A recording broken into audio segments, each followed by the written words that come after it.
Papa Nurgle is ready for some fun, and he sent some of his jolliest fellows to deliver some early cheer to the Skaven. Here, we've got Slappy the Lizard playing as the forces of Nurgle against Codex Skaven. And yeah, Noxbringer already unleashing some volleys here. This is a Regiment of Renown Soul Grinder, which can tear away ammunition from enemies, which is just very nice against Skaven weapons teams. We've got some Nurglings up front, Plague Bears. Looks like Plague Ogre, great weapons, very interesting. Some Furies up in the sky, and one Beast of Nurgle with Festus and one Chosen. Elite Infantry can be incredibly risky against Skaven because they have a lot of tools that can punish them, like these guys right here, the Avalanche Mortars. It could Zap as well for some long-range pressure. We've got some Triads protecting. A quad Rat Ogre is appropriate in most matchups. Even though they can route quite easily. We've got some Clan Rat Spheres through the center as well, so for some extra defense. A Bell Lord, the Grace here, Lore of Ruin this time. Looking for that big old dreaded 13th explosion plus summon. Looks like some Howling Warp Gale to limit flying units as well. And let's see what they can do. Morse Katar's Hellion, the Mutant Rat Ogre, charging forward very bravely. Oh yeah, we see the Avalanche Mortars landing there on those Plague Bears. The Chosen managed to mostly avoid notice for the time being. Sometimes it can be tricky to,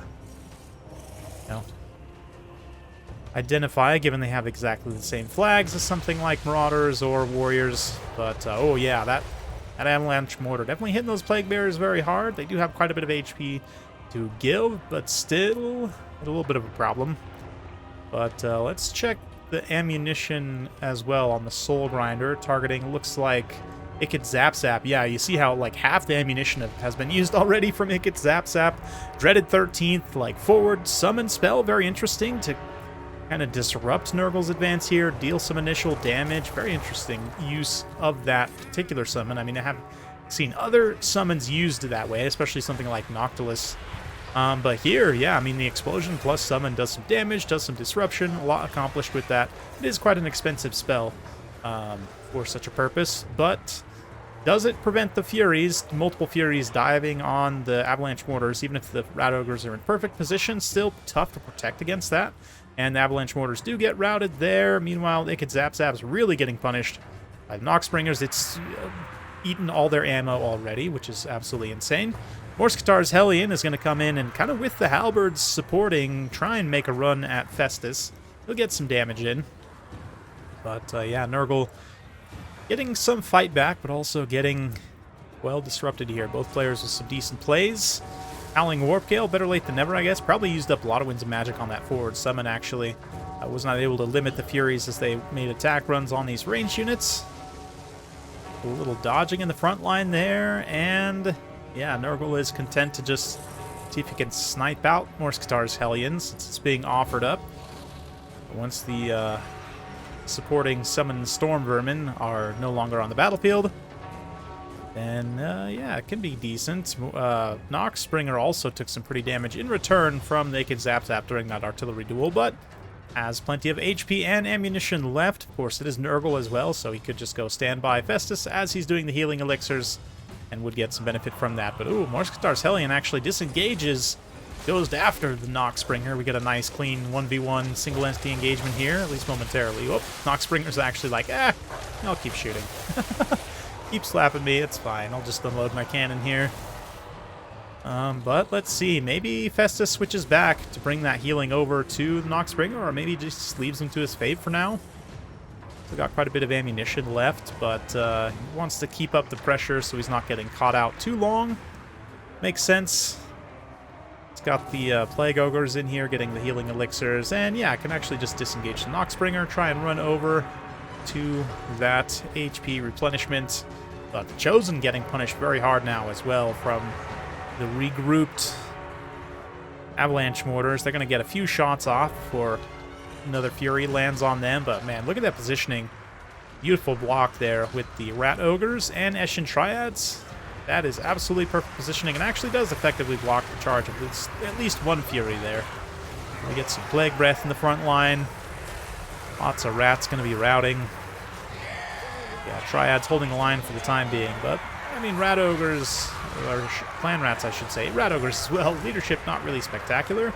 So they can route quite easily here, and Beasts of Nurgle don't actually cause terror, but I guess Noxbringer could be close enough for some of these units. Yeah, you do see terror taking hold of some of them in the front line, which is certainly going to be helping here, but got to be careful to protect that Noxbringer. I think Festus switched to the damage aura. I did pop the Fecundity, though. Actually, I don't know which aura Festus has active right now. But, yeah, the Avalanche Mortar doing some pretty serious damage in the front line, but at the same time, leadership of the Skaven is really having a tough time holding together. It's interesting to see... I'm not sure where the damage on the Gracier has come from. I have to check. Maybe he's in that frontline combat for a bit. The Plague Ogres are doing relatively well. Great weapons here with plenty of anti-large. They can continue fighting just fine with infantry support against these Rat Ogres, as long as they don't get tangled up too hard with the Triads, which right now it does look like some of the Triad models are kind of saturated in here.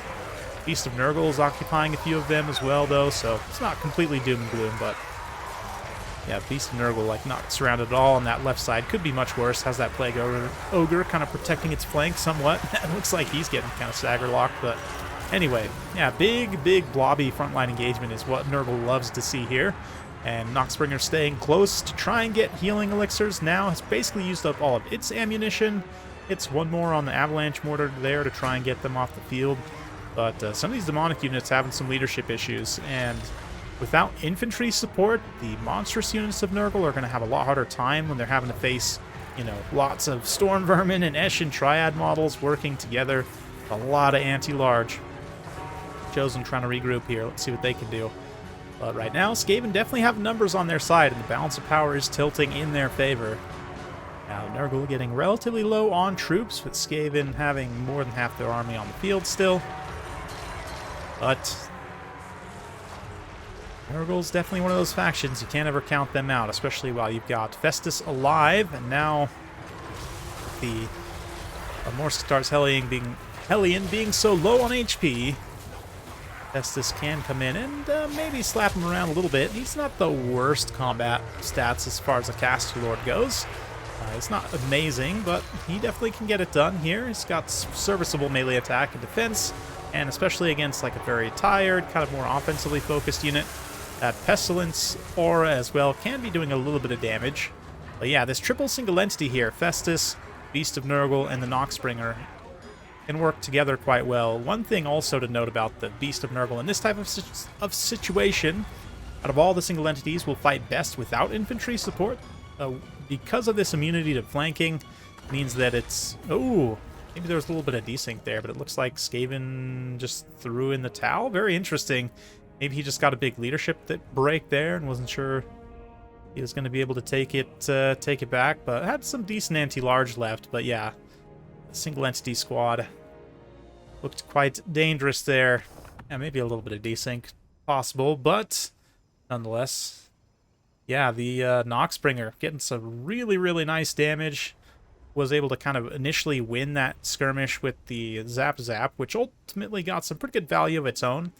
And the Avalanche Mortar's 2,000 damage value as well. Yeah, I mean, artillery definitely shined in this one. But in close combat, the Plague Ogres were able to get in, do some pretty solid damage. Fury's also rushing those weapons teams. That's quite nice. And then Festus himself gets some pretty good value. Could have got even more value had the game gone to full term.